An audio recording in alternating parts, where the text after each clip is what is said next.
दिव्यांग बांधवांच्या चेहऱ्यावर समाधान। डॉक्टर मैथिली तांबे यांच्या हस्ते 5% राखीव निधीचे वितरण। तर आमदार सत्यजित तांबे यांचा सातत्यपूर्ण पाठपुरावा। दिव्यांगांसाठी काय घेतले महत्त्वाचे निर्णय, बघा सविस्तर न्यूज NMP वर।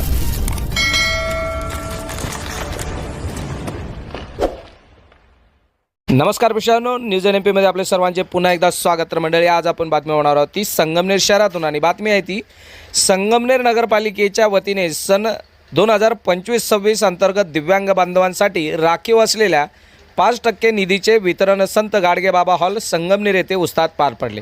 यावेळी नगराध्यक्षा डॉक्टर मैथिलीताई तांबे यांनी स्वतः निधीचे वितरण केले। यावेळी अनेक दिव्यांग बांधवांनी आपले अनुभव मांडताना त्यांच्या दैनंदिन जीवनात मोठा सकारात्मक बदल होणार असल्याचे सांगितले। नगराध्यक्षा डॉक्टर मैथिली तांबे यांनी सांगितले की दिव्यांग बांधवांचा सन्मान आणि स्वावलंब हा आमच्या कामाचा केंद्रबिंदू आहे। केवळ निधी वितरणावर न थांबता त्यांच्या सर्वांगीण विकासासाठी संगमनेर नगर परिषद कटिबद्ध आहे। लवकरच संगमनेरमध्ये अत्याधुनिक सुविधा असलेल्या दिव्यांग कल्याण भवन उभारण्यात येणार असून ते दिव्यांगासाठी प्रशिक्षण, मार्गदर्शन आणि विविध योजनांचा लाभ मिळवण्यासाठी केंद्र ठरणार आहे। दिव्यांग बांधवांना प्रशासकीय कामासाठी नगर परिषदेत येताना कोणताही अडथळा होऊ नये यासाठी तळमजल्यावर सर्व सोयींनी युक्त अशी स्वतंत्र सुविधा निर्माण करण्याचे काम अंतिम टप्प्यात असल्याची माहिती त्यांनी दिली आहे।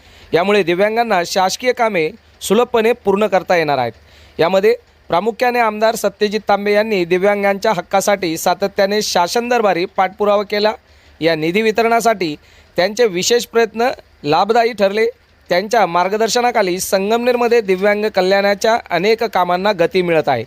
यावेळी कार्यक्रमास दिव्यांग संघटनाचे अध्यक्ष विनायक दाभोळकर, जालिंदर लामगे, अन्सार सय्यद, उपनगराध्यक्ष नूर मोहम्मद शेख, माजी प्रशासकीय अधिकारी श्रीनिवास पगडाल तसेच सर्व सभापती, उपसभापती, नगरसेवक, अधिकारी व कर्मचारी मोठ्या संख्येने उपस्थित होते।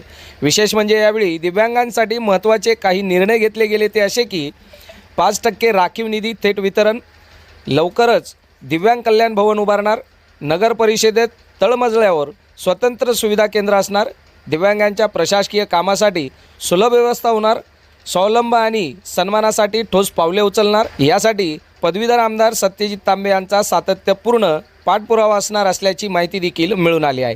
न्यूज NMP करिता युसुफ शेखसह रफिक सौदागर, संगमनेर। नगरपालिकेमार्फत दिव्यांगांचं कल्याण करण्याचा जो काही चांगला माणूस आहे तो करता आला, इथून पुढे चांगला राहील असं मी ठाम विश्वास मला या ठिकाणी वाटतो।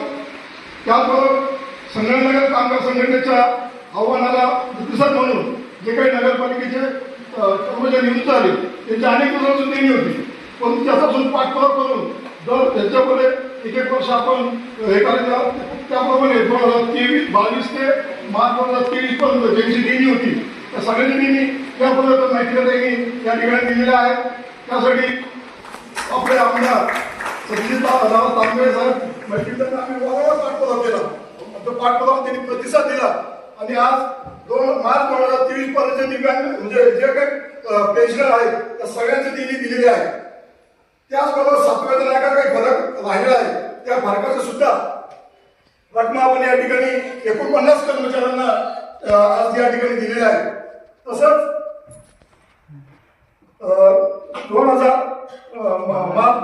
मार्च 23 नंतर 24 नंतर जे कर्मचारी रिटायर झाले त्यांना सुद्धा अशा लोकांना सुद्धा 40,000 आपण या ठिकाणी देतो आहोत, म्हणजे जास्तीत जास्त लोक कव्हर करतील या दृष्टीने आपण जवळ 1 कोटी रुपये या ठिकाणी सेवानिवृत्त कर्मचाऱ्यांना वाटप केलेलं आहे। अतिशय चांगला हा निर्णय आहे। मी संपूर्ण या बॉडीचा आणि मैत्रिणीताईंचा, चीफ ऑफिसरांचा, प्रशासनाचा या ठिकाणी आभार व्यक्त करतो आणि छोट्या कामामध्ये आपण या ठिकाणी आला त्याबद्दल मी तुमच्या सगळ्यांचे आभार मानतो। संगमनेर नगरपालिका कामगार संघटनेच्या वतीनं मी प्रशासनाचे अध्यक्षांचे उपाध्यक्ष आणि सगळ्या नगरसेवकांचे या ठिकाणी सरचे आभार मानतो आणि अतिशय चांगला कार्यक्रम केला त्याबद्दल सर्वांचे आभार व्यक्त करून माझ्या शब्द संबोधन। जय महाराष्ट्र, जय भीम।